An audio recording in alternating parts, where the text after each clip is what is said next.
처음이 주는 설렘, 처음이 주는 설렘이라는 제목으로 말씀을 전하도록 하겠습니다. 어제 우리 오집사님과 또 우리 송집사님 딸 혜빈자매 결혼식이 있었어요.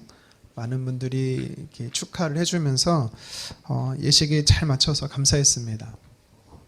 누가 블로그에 예식장에서의 나이 구별법이라는 글을 올렸어요. 질문을 한번 제가 두 가지 할 텐데요. 나는 나이 든 사람인가 젊은 사람인가 한번 스스로 적용해 보셨으면 좋겠습니다.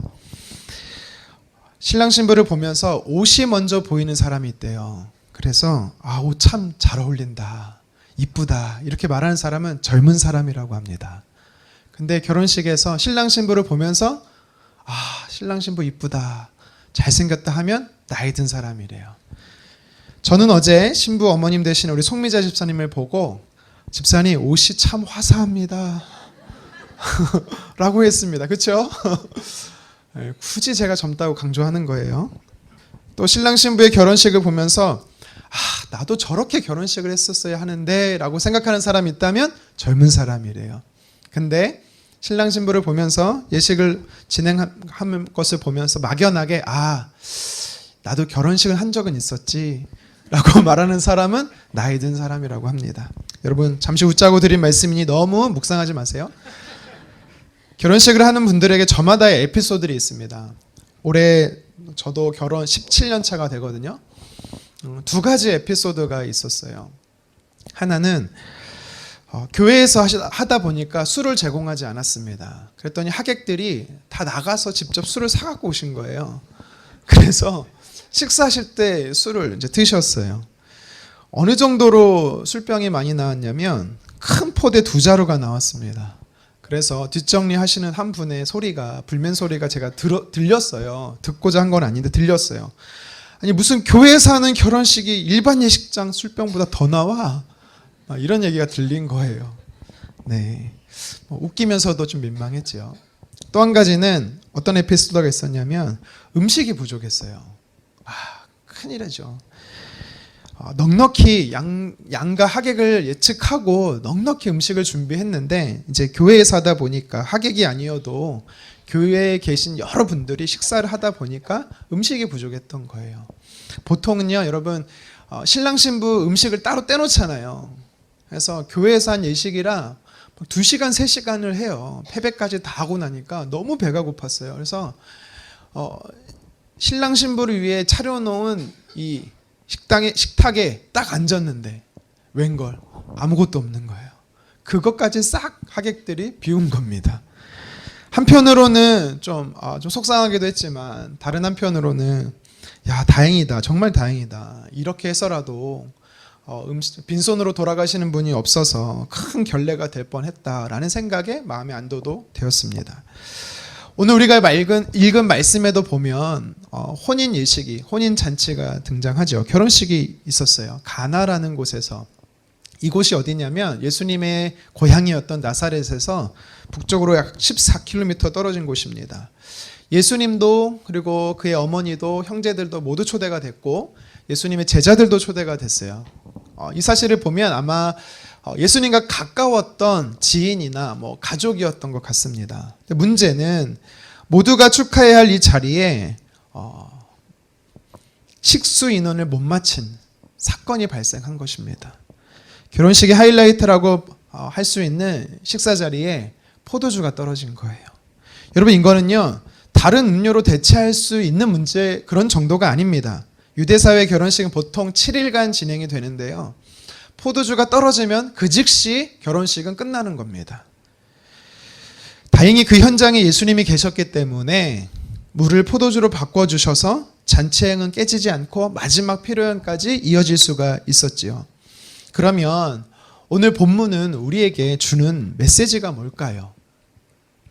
아마 제가 여러분들에게 예수님이 물이 변하여 포도주가 되게 한 이 사실, 이 본문의 말씀의 메시지가, 핵심 메시지가 뭡니까? 물어보면 대부분 예수님은 물을 포도주가 되게 하는 기적을 행하시는 능력의 하나님이셔 라고 대답할 겁니다. 그렇죠? 하지만 여러분 아닙니다. 틀렸어요. 오늘 성경이 주고자 하는 메시지는 이게 아닙니다. 만약 이게 진짜 주고자 하는 메시지였다면 오늘 우리가 읽은 말씀에는 다소 해석하기 어렵고 이해하기 어려운 본문이 몇 개 등장해요. 4절 말씀을 같이 한번 읽어보도록 하겠습니다. 예수께서 이르시되 여자여 나와 무슨 상관이 있나이까 내 때가 아직 이르지 아니하였나이다. 아멘. 결혼식에 포도주가 없다는 사실을 육신의 어머니 마리아가 알고 나서 그 사실을 예수님께 이야기를 한 거예요. 근데 갑자기 예수님이 4절에 친엄마인데 여자예요 그러는 거예요. 여러분 너무 생뚱맞지 않아요? 그리고 육신의 어머니한테 굉장히 거리감을 두고 있는 표현 같습니다. 좀 무리한 표현 같지만 사실 원어로 보면 이 여자여라는 표현은요 사실 모른 척 그런 표현이 아니라 이제 모르는 사람에게 대하듯 그런 표현이 아니라 거리를 두는 그런 정중한 표현입니다. 그러니까 예수님께서 뭐라고 말하고 있어요? 여자여 나와 무슨 상관이 있나이까. 쉽게 말하면 어머니 저랑 상관없는 일이에요. 이곳에 포도주가 떨어진 건 저와 아무 상관없는 일이에요. 저의 관심이 아니에요. 관심사가 아니에요 라고 예수님 말씀하는 겁니다. 그러고 나서 예수님께서 뭐라고 말씀하십니까? 4절 하반절에 내 때가 아직 이르지 않았습니다 라고 이야기합니다. 여기서 내 때라는 거는요 시기를 말하는 거죠. 하나님께서 나를 통해서 역사하실 때가 아직 아니라는 겁니다. 하나님께서 나를 통해서 영광을 받으실 때가 아직 아니라는 것입니다. 다시 말하면 예수님은요 하나님의 뜻, 하나님의 목적, 하나님의 영광과 관련이 없으면 예수님은 행하지 않으신 분이다라는 사실을 말하고 있는 겁니다.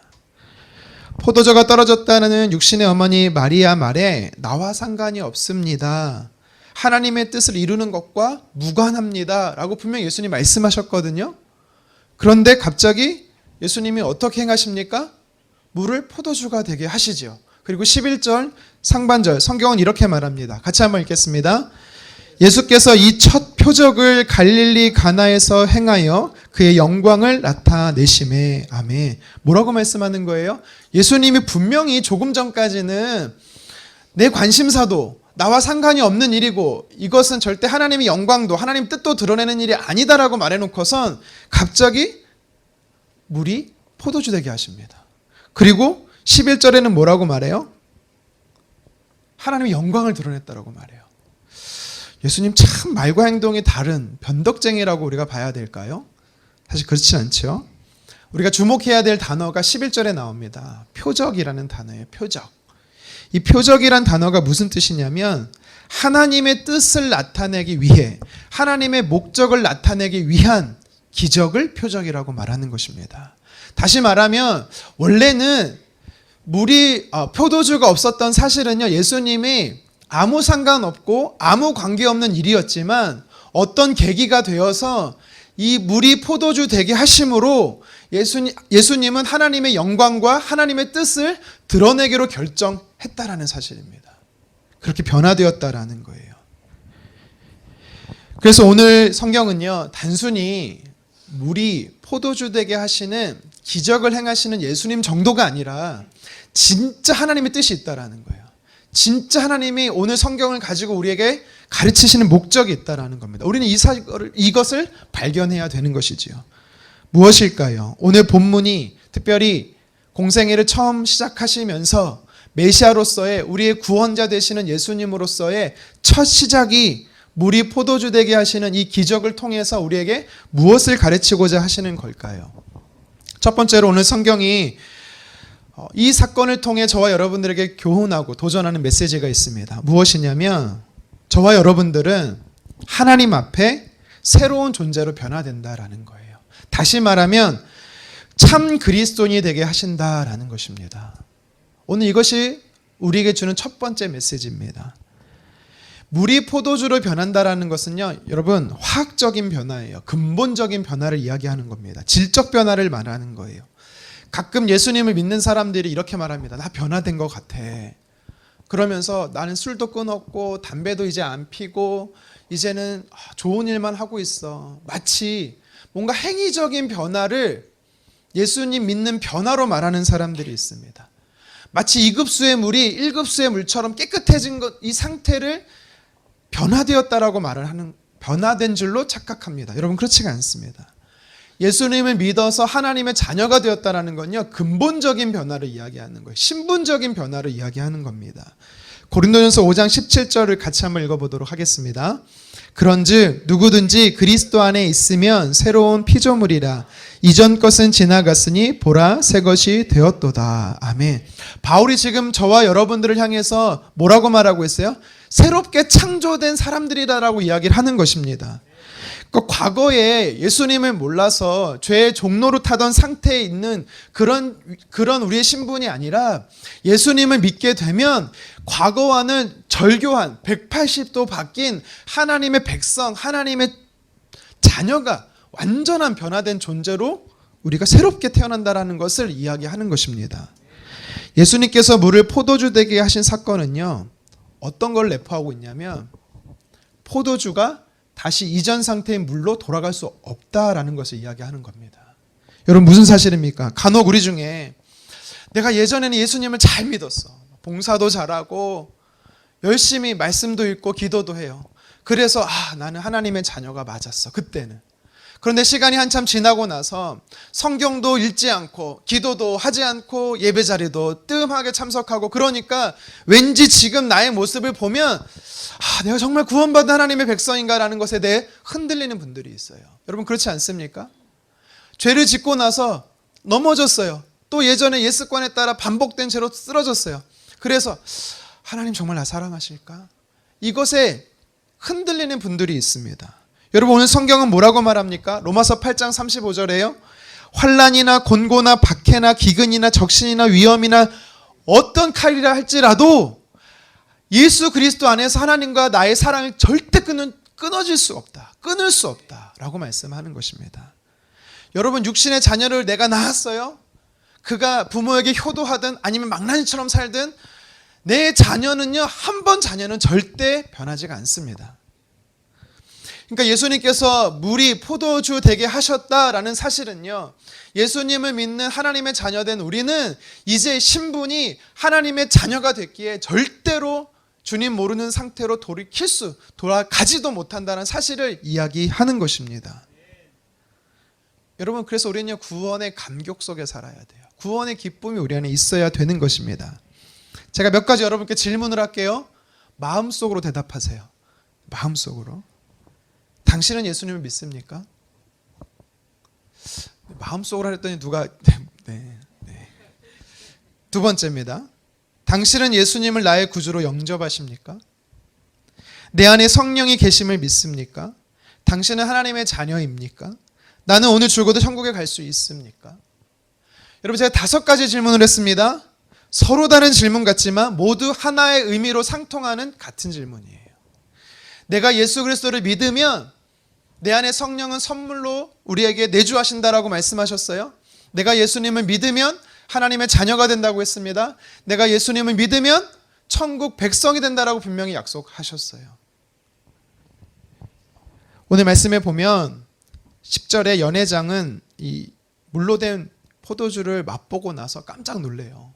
아니, 어떻게 이런 고급스러운 값진 포도주를 줄 수가 있느냐. 그래서 신랑을 불러놓고, 아니, 보통은 거꾸로 하는데 당신은 좋은 포도주를 나중에 낼 수가 있습니까?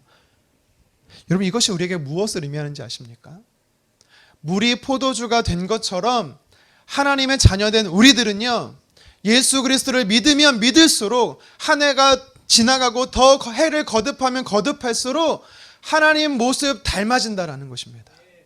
더 성숙한 그리스도인으로 변화된다라는 사실을 오늘 성경이 이야기하는 거예요. 예수님을 믿어 하나님의 된 자녀가 있다라면 그는 과거의 옛습관들, 죄를 싫어하게 된다라는 것입니다. 그것이 역겨워지는 거예요. 미워지는 거예요. 이게 정상이에요. 그래? 하나님의 자녀가 되어 절대로 하나님의 자녀를 빼앗기지 않는데, 그럼 내가 한번 막 살아보지. 불금도 즐겨보고.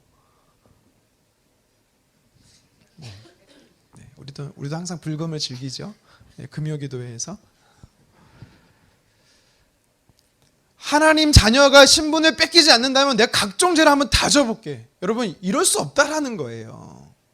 하나님의 자녀가 됐다면 해를 거듭하면 거듭할수록 과거 옛 습관이 싫어지고 죄가 미워지고 하나님 닮아가고 싶고 성숙한 그리스도인으로 바뀐다라는 사실을 오늘 성경이 우리에게 도전하는 겁니다. 시편 1편 1절 말씀 같이 한번 읽어보도록 하겠습니다. 복 있는 사람은 악인들의 꾀를 따르지 아니하며 죄인들의 길에 서지 아니하며 오만한 자들의 자리에 앉지 아니하고. 아멘. 복 있는 사람이라고 말하는 하나님의 자녀들을 향해서 뭐라고 말합니까? 악인들, 죄인들, 하나님이 가증히 여기시는 오만한 자들의 삶과 일치하지 않는다라는 거예요. 그들을 따라하지 않는다라는 것입니다.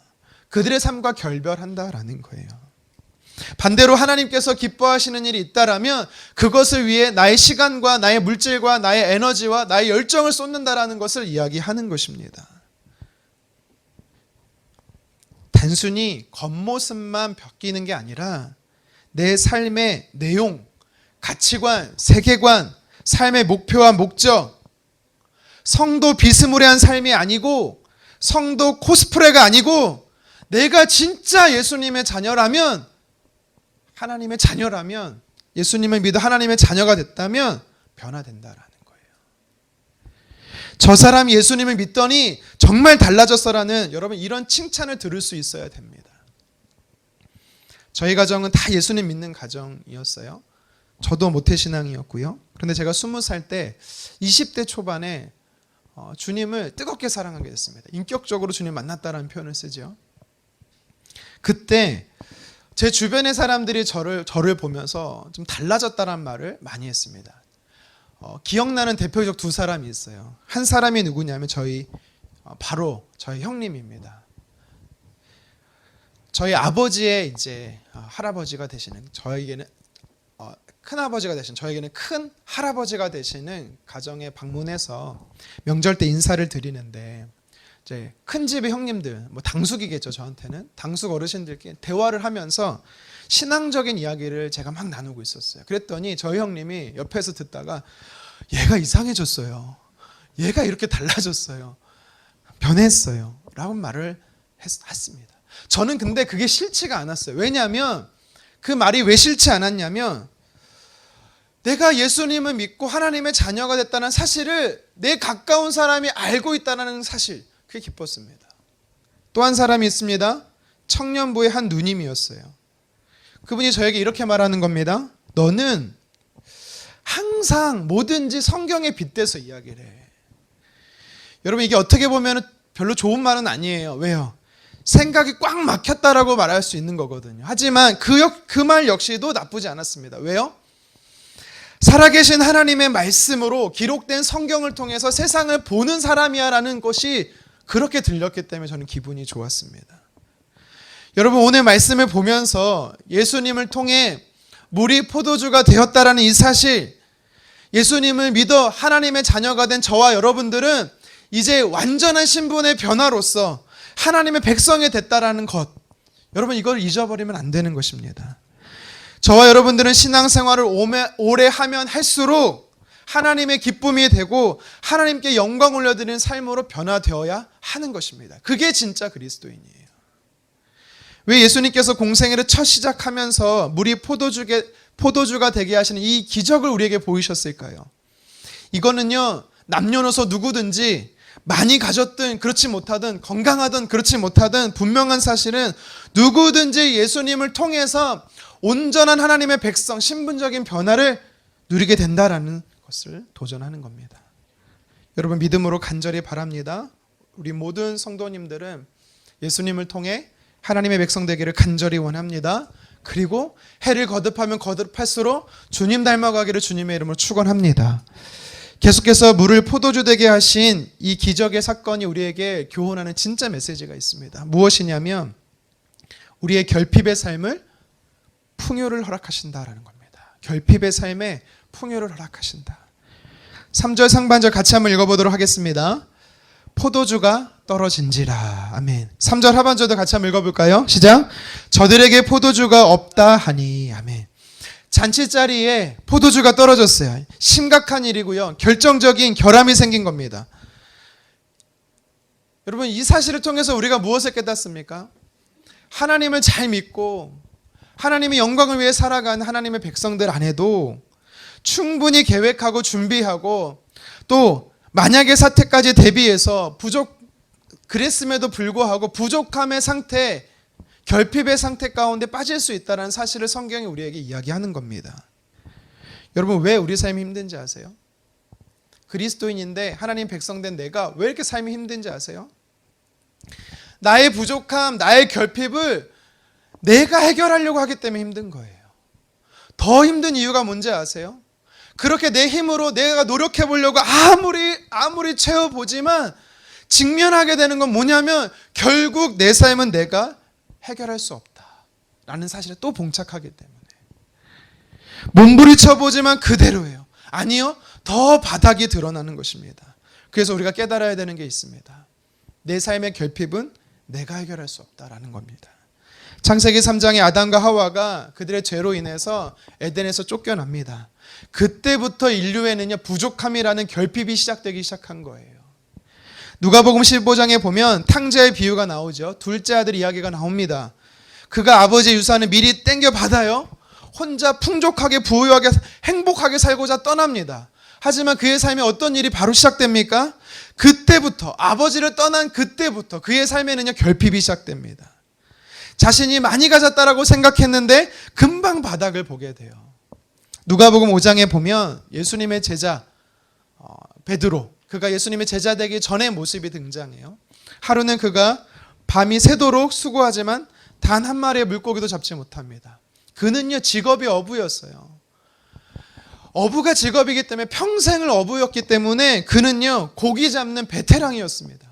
하지만 그는요, 무엇을 경험합니까? 단 한 마리도 잡지 못하는 그동안 쌓았던 경력과 경험이 전혀 소용없는 무용지물의 결핍을 경험하게 되는 겁니다. 한계를 경험하는 거예요. 여러분, 이렇게 사람은요, 한계, 결핍을 경험합니다. 부족함이 현실이에요. 내가 연약한 자고 부족한 자고 내 안에 없음을 인정하면 되는데 사실 부끄러운 게 아니거든요. 근데 대부분의 사람들은요, 제가 보면 고백하지 않아요. 자신의 결핍을 고백하지 않습니다. 도리어 괜찮은 사람인 것 마냥 포장합니다. 만약 오늘 본문의 잔치집에 포도주가 떨어진 상태, 이 결핍을 고백하지 않았다면 어떤 일이 벌어졌을까요? 아무 기적도 일어나지 않았습니다. 여러분, 내 안에 부족함과 연약함과 나의 허물과 나의 결핍은요, 감출 게 아니라 인정하고 주님께 맡겨 드려야 하는 것입니다. 예수님께 이 소식이 전해졌어요. 포도주가 떨어졌다는 사실을 듣고 예수님이 뭐라고 고백하십니까? 본문 7절이죠. 같이 한번 읽어보도록 하겠습니다. 항아리에 물을 채우라. 아멘. 여러분, 예수님은 바로 이런 분이세요. 우리의 삶에 채우시는 분이래요. 우리의 삶에 공급하시는 분이시래요. 부욕해 하시는 분이다라는 사실을 성경이 우리에게 말씀하는 겁니다. 둘째 아들 탕자가 어떻게 결핍에서 벗어날 수 있었습니까? 그가 다시 아버지께로 돌아갔기 때문에. 아버지께 돌아갔기 때문에 그는 부유할 수 있었던 거예요. 밤새 한 마리 물고기 잡지 못했던 베드로가 어떻게 그물이 찢어질 정도로 배 만선을 경험할 수가 있었습니까? 충만을 어떻게 경험했습니까? 예수님의 말씀에 순종했기 때문에. 여러분, 이 사실을 통해서 우리가 무엇을 알 수 있어요? 인생의 부족함과 결핍은 오직 예수님만이 해결할 수 있다라는 사실입니다. 이스라엘 백성들이 홍해를 건너서 3일 길을 걸어갔지만 물을 얻을 수가 없었습니다. 마실 물이 없었어요. 마실 물이 있어 보였지만 그건 마라였어요. 쓴물이었어요. 고통만 더 가중이 되었습니다. 그렇게 불평하고 있을 때 하나님이 그들에게 어떻게 말씀하십니까? 우리 같이 출애굽기 15장 25절 같이 한번 읽겠습니다. 모세가 여호와께 부르짖었더니 여호와께서 그에게 한 나무를 가리키시니 그가 물에 던지니 물이 달게 되었더라. 아멘. 여러분, 한 나무를 가리키셨대요. 그 나무를 물에 던졌대요. 여러분, 여기서 말하는 나무가 상징하는 게 뭡니까? 예수님의 십자가지요. 바로 예수님을 말하는 겁니다. 예수님이 우리의 삶에 오니까 내 안에 결핍의 문제가 해결된다라는 사실을 이야기하는 거예요. 이스라엘 백성들이 마시지 못한 결핍에서 마시게 되는 부유함을 누렸습니다. 여러분, 그 은혜가 저와 여러분에게 있기를 간절히 원합니다. 탤런트 최수종 씨, 여러분 잘 아시죠? 그는 평생에 여러 번의 큰 어려움, 결핍을 경험했다라고 말합니다. 그가 간증을 하면서 자신의 이 부족함, 결핍에 대해서 이야기를 하셨어요. 첫 번째는 젊은 시절 자신에게는 꿈이 하나 있었다고 합니다. 유학을 가서 광고 마케팅을 공부해서 크게 성공하는 게 삶의 목표였다라고 말해요. 그런데 아버지의 사업에 기울면서 갑자기 어려워지면서 유학은 꿈도 꿀 수 없는 상태가 되었다고 합니다. 가정 안에 또 자신에게 닥친 불행, 재정의 문제, 이 결핍을 사실 원망하지 않았대요. 그가 한 거라곤 날마다 새벽마다 하나님께 나아가 부르짖어 기도했다라고 말합니다. 구하라, 찾으라, 두드리라, 이 말씀 붙잡고 그는요, 하나님 내게 꿈을 주십시오. 하나님 내게 꿈을 이룰 수 있도록 하나님 도와달라고 그는요 날마다 기도했대요. 불평이 아니라 하나님께 맡긴 거예요. 그랬더니 아버지의 사업이 회복되면서 생각지도 못한 유학의 길이 열렸습니다. 미국 콜로라도 주립대학에 가서 공부를 할 수 있게 되었어요. 하지만 얼마 지나지 않아서 다시 한번 그의 삶에 큰 고난, 큰 결핍이 있었다고 말합니다. 무엇이냐면 자신의 든든한 후원자였던 아버지가 그만 세상을 떠나신 거예요. 그러다 보니까 더 큰 부재, 더 큰 결핍, 더 큰 어려움이 그의 삶 안에 발생한 것입니다. 결국 최수종 씨는요, 한국으로 돌아와만 했어요. 어느 정도로 힘들었냐면 밀가루 한 포대를 사갖고요 4개월 동안 수제비만 해먹었다라고 말합니다. 한국을 돌아왔는데 자신을 환영해주는 사람이 없었어요. 거할 수 있는 거처가 없었기 때문에요, 그는요 고속버스 터미널에서 신문지를 뒤집어 쓰면서 노숙자 생활을 한참 동안 했다라고 말합니다. 그럼에도 불구하고 그는 불평하지 않았대요. 자기가 할 수 있는 것에 최선을 다했대요. 자기가 할 수 있는 일은 뭐냐면 아침마다 새벽마다 일어나서 교회를 찾아가는 거예요. 새벽 제단을 쌓는 거였습니다. 두 가지 말씀을 붙잡았대요. 마가복음 9장 23절에 할 수 있거든이 무슨 말이냐, 믿는 자에게는 능치 못할 일이 없느니라. 빌립보서 4장 13절입니다. 내게 능력 주시는 자 안에서 내가 모든 것을 할 수 있느니라. 이 두 개의 말씀 붙잡고 세 개의 기도 제목을 하나님께 올려드렸대요. 하나님 나를 붙들어 주세요. 하나님 저에게 형통한 때를 허락해 주세요. 하나님 내가 하나님께 영광 돌리게 도와주세요. 절망의 상황이었지만, 부족한 상태였고 결핍의 상태였지만 그는요 하나님께 매달린 것입니다. 그러다 하나님은요 그를 극장 점원으로 인도하셨고 그곳에서 연예계로 입문할 수 있는 기회를 허락해 주셨다고 합니다. 조금씩 방송을 하게 되고 유명해지고 어느덧 스타 자리에 오르고 아내를 만나 믿음의 가정을 이루고 지금도 이곳저곳 돌아다니며 자신의 삶 속에 역사하신 하나님을 간증하고 있다라고 고백했습니다. 그가 뭐라고 고백했냐면 탤런트 최수종 씨는요 자신이 자신의 문제를 해결하려고 한 번도 노력하지 않았다라는 거예요. 연예인이 되려고 노력한 적이 없다라고 말합니다. 자신이 한 거라고는 하나님 내 삶에 결핍이 있습니다. 하나님 내 삶에 문제가 있습니다. 하나님 이 문제를 주님께 맡깁니다. 주님 살려주십시오. 주님께 나의 삶을 하나님께 맡기고 도와달라고 고백했던 것 뿐이라고 말합니다. 여러분 우리가 숨기고 감추고 하나님께 맡기지 않으면요 절대로 저와 여러분들의 삶에는요 하나님의 역사를 볼 수가 없는 것입니다. 사랑하는 성도 여러분, 하나님은 우리의 삶을 채우시는 분이신 줄 믿으시기를 바랍니다. 그냥 채우시는 분이 아니라 부요하게 풍족하게 채우시는 분임을 믿으시기를 바랍니다. 우리가 예수님께 잘 접붙인 바만 되어 있으면 포도나무 대신 주님께 가지로서 잘 붙어있기만 하면 공급받는 거예요. 빌립보서 4장 19절 우리 함께 고백하도록 하겠습니다. 나의 하나님 그리스도 예수 안에서 영광 가운데 그 풍성한 대로 너희 모든 쓸 것을 채우시리라. 아멘. 여러분 바울의 고백만이 아니라 저와 여러분들의 고백되기를 간절히 원합니다. 예수님을 믿는 삶은요 인생의 바닥을 벅벅 긁는 탄식의 삶이 아니에요. 끙끙 앓으며 겨우 살아내는 억지로 버티는 삶이 아닙니다. 예수 믿는 삶은요 풍요를 경험하는 삶이고 하나님의 공급하심과 채우심을 경험하는 삶인 줄 믿습니다. 예수님께서 오늘 혼인잔치에서 물이 포도주게 되게 하심으로 그들의 삶의 결핍을 채우셨듯이 저와 여러분의 삶 안에 부족함의 문제, 결핍의 문제를 채우시는 부유함과 풍요로움의 은혜가 가득하기를 다시 한번 축원합니다.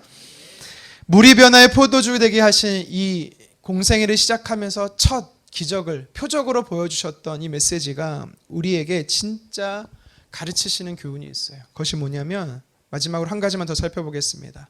하나님의 일하심을 보는 사람이 되라라는 겁니다. 하나님의 일하심을 보는 사람이 되라. 3절에 예수님의 육신의 어머니는요, 마리아는 예수님께 혼인잔치에 포도주가 떨어졌어요. 이 문제를 해결해 주세요라고 말해요. 4절에 예수님께서 거절하시죠. 그럼에도 불구하고 마리아는 5절에 뭐라고 고백합니까? 우리 같이 한번 읽어보도록 하겠습니다. 그의 어머니가 하인들에게 이르되 너희에게 무슨 말씀을 하시든지 그대로 하라 하니라. 아멘. 여러분, 이런 마리아의 모습을 통해 우리가 무엇을 깨달을 수가 있어요? 거절받았음에도 불구하고 마리아는 알고 있었어요. 무엇을 알고 있어요? 마리아는요, 오늘 성경의 마리아는요, 기적의 현장에서 유일하게 영적으로 반응한 사람이에요. 아무도 낙심하고 절망한 상황에서, 아무도 소망이 없는 상태에서 유일하게 믿음의 눈으로 하나님의 역사를 바라보는 사람이 마리아였다라는 겁니다. 포도주가 떨어짐으로 잔치자리에 어떤 파장이 일어날지 모르는 상태에서, 이 절망의 상태에서 그는요, 낙심한 게 아니에요. 믿음의 눈을 열어서요, 지금이 하나님의 역사하실 때를 바라본 것입니다. 여러분, 우리의 육신의 눈으로 바라보면 뭐든지 다 절망이에요. 하지만 믿음의 눈을 열어서 바라보면요, 또 다른 세계가 우리에게 펼쳐진다라는 겁니다. 믿음의 눈을 뜨면 하나님이 그때 저와 여러분의 삶에 일하실 때라는 거예요. 저는 이번 여름 선교를 통해서요, 하나님의 일하심을 보게 해달라고 계속 기도했습니다. 어떤 분들은 비싼 돈 들여서 그 짧은 순간 뭐하러 봉사하러 힘들게 가냐라고 하시는 분도 있었어요. 그래서 저는요, 사모함이 있었어요. 기대함이 있었어요. 지금이 하나님이 일하실 때인 것에 대한 간절한 소망이 있었습니다. 함께 간 모든 분들도 은혜가 있었겠지만 여러분, 제가 고백하지 않은 은혜가 저에게 있었어요. 저에게 특별한 은혜가 있었습니다. 몽골 주심교회는요, 설립된 지 15년 된 교회예요. 우리보다 무려 8년 전에 세워진 교회입니다.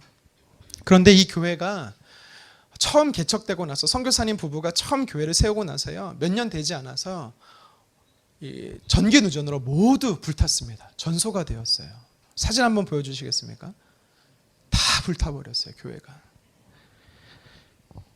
이 선교사님 부부는요, 근데 포기하지 않았어요. 다시 몽골 성도들과 함께 교회를 세우기 위해서요, 철야하며 금식하며 기도를 시작했다라고 말합니다. 그래서 15년이 지난 지금 이 교회가 어떻게 변화됐냐면 저 자리가요, 이렇게 변화가 됐어요. 이렇게 교회가 됐어요. 제 안에 어떤 어려움이 있었냐면, 길고 긴 코로나 3년의 시간을 거치면서 20개월 동안 교회 문을 닫으면서 세워지는 건 어렵지 무너지는 건 한순간이라고, 한 번 무너진 교회는 다시 세워질 수 없다라는 어떤 목사님의 말에 제가 마음이 상해버렸어요. 다시 우리 영혼오른교회는 세워질 수 없는 교회구나. 우리 영혼오른교회는 소망이 없구나. 그것이 제 안에 깊숙이 저를 공격하고 있었습니다. 늘. 그래서 제가 하나님께 기도한 거예요. 하나님, 하나님의 일하심을 보고 싶습니다.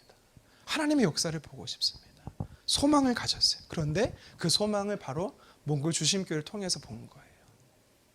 싸그리 전소되고 싸그리 성도들이 떠났는데 다시 무릎으로 세워진 교회, 하나님이 그곳에 성도를 보내시고 교회를 세우셨습니다. 불가능하고 절망이고 아무것도 없고 소망을 바라볼 수 없는 자리에서 오늘 마리아는요, 소망을 품었어요. 믿음의 눈으로 바라본 거예요. 하나님이 역사하실 때라고. 여러분, 마리아는 사실 예수님을 성령으로 잉태할 때부터 알았어요. 천사를 통해서 메시아라는 사실을 받았어요. 30년 동안 육신의 예수님을 양육하면서 보았을 겁니다. 성경에 기록은 안 돼서 그렇지 하나님의 메시아임을 마리아는 보았을 겁니다. 그런 마리아에게 어떤 소망이 있겠어요? 빨리 예수님이 메시아로서의 공생의 사역을 시작하기를 어느 누구보다 간절히 염원하고 소원했던 분이 바로 마리아예요.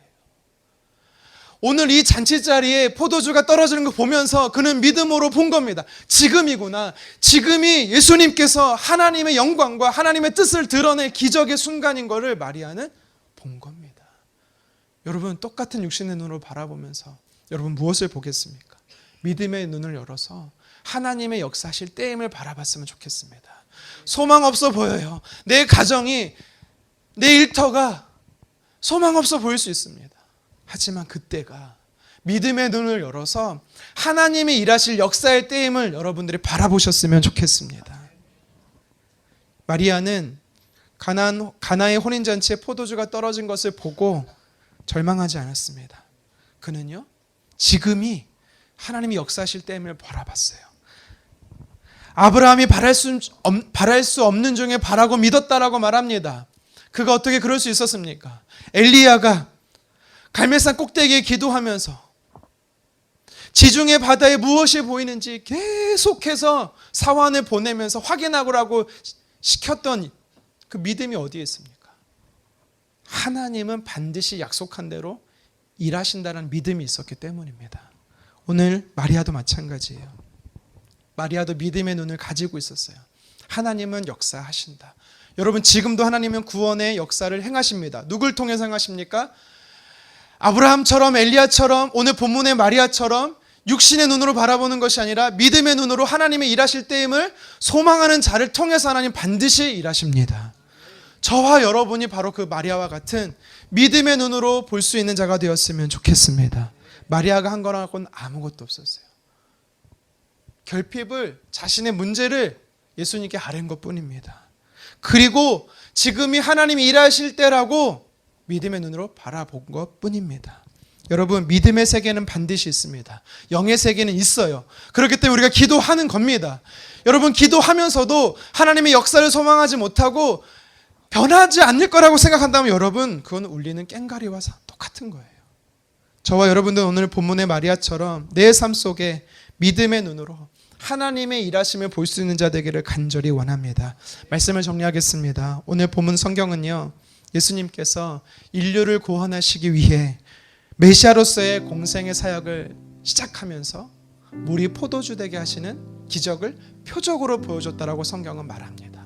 다시 말해 예수님은요, 물이 포도주 되게 한 사실 요 자체를 말씀하고자 하는 것이 아니라 이거를 통해서 하나님의 뜻과 목적과 영광을 나타내고 싶었다라는 거예요. 첫 번째 하나님의 뜻이 뭐예요? 오늘 본문이 우리에게 도전한 메시지가 뭐예요? 예수 그리스도를 통해서 저와 여러분들은 물이 포도주가 된 것처럼, 변화된 포도주가 다시는 물이 될 수 없는 것처럼 우린 하나님의 자녀가 확실하다라는 겁니다. 여러분, 이제는 여러분 구원의 문제에 흔들리지 마세요. 제발 좀. 나의 어떠함으로 인해서 나는 구원받지 못한 거 아니야, 이런 흔들림 가운데 있지 마세요. 그리고 진짜 그리스도인들은요, 해를 거듭하면 거듭할수록 진짜 포도주를 내듯이 영향력이 있는 그리스도인이 된다라는 사실을 여러분 기억하십시오. 죄를 미워하게 될 것입니다. 죄와 멀어지게 될 것입니다. 하나님 기뻐하시는 걸 나도 기뻐하게 될 거예요. 거룩한 열정을 가지고 주님 닮아가기를 힘쓰는 자가 진짜 그리스도인이라는 것입니다. 두 번째로 오늘 이 가나 혼인잔치를 통해서 주께서 우리에게 주시는 메시지가 무엇입니까? 여러분 삶에 결핍이 있다면 주님은 반드시 그 결핍의 문제를 해결하신다라는 겁니다.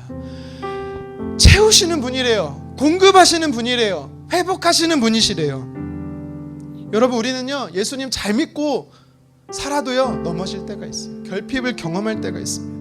건강의 결핍의 문제, 재정의 결핍의 문제, 관계의 결핍의 문제 빠질 수가 있어요. 성경은 뭐라고 말해요? 내가 해결할 게 아니라는 겁니다. 우리가 해결할 수 있는 게 아니래요. 어떻게 해요? 주님께 맡기라는 것입니다. 그러면 주님은 일하시면서 공급하시고 채우시고 부요함 가운데 하나님의 자녀의 삶을 누리게 하신다라고 말씀합니다. 마지막으로 오늘 성경은 우리에게 도전합니다. 하나님의 일하심을 보는 자가 되라라는 것입니다. 여러분, 그리스도인은요, 하나님 백성은요, 형식적인 종교적인 행위가 아니라 날마다 하나님과 친밀한 교제 속에서 내 삶에 일하시는 하나님을 볼 수 있는 자가 바로 진짜 그리스도인입니다. 그 자리에 그 순간이, 그 위기가 하나님 역사하실 때임을 믿었던 마리아, 그 믿음의 눈으로 바라봤더니 하나님 역사 일하셨습니다. 여러분, 저와 여러분의 삶을 통해서도 지금 내 안에 벌어진 이 육신의 문제로 보면 절망이지만 지금이 나를 통해 진짜 하나님 일하실 때라는 사실을 믿고 믿음으로 바라보는 저와 여러분 되었으면 좋겠습니다. 그래서 예수님의 이 공생의 첫 사역을 통해서 진짜 누가 하나님의 자녀인지를, 바로 저와 여러분들이 구원받은 하나님의 백성이고 우리는 날마다 주님을 사랑하고 주님 닮아가야 한다는 사실, 때로는 넘어지고 쓰러질 수 있지만 결핍의 상태에 놓일 수 있지만 주님께 맡기면 주님이 채워주신다는 믿음을 가지고 오늘도 믿음의 눈을 열어서 하나님의 역사를 경험하는 저와 여러분 되기를 주님의 이름으로 축원합니다. 우리 같이 한번 찬양하겠습니다.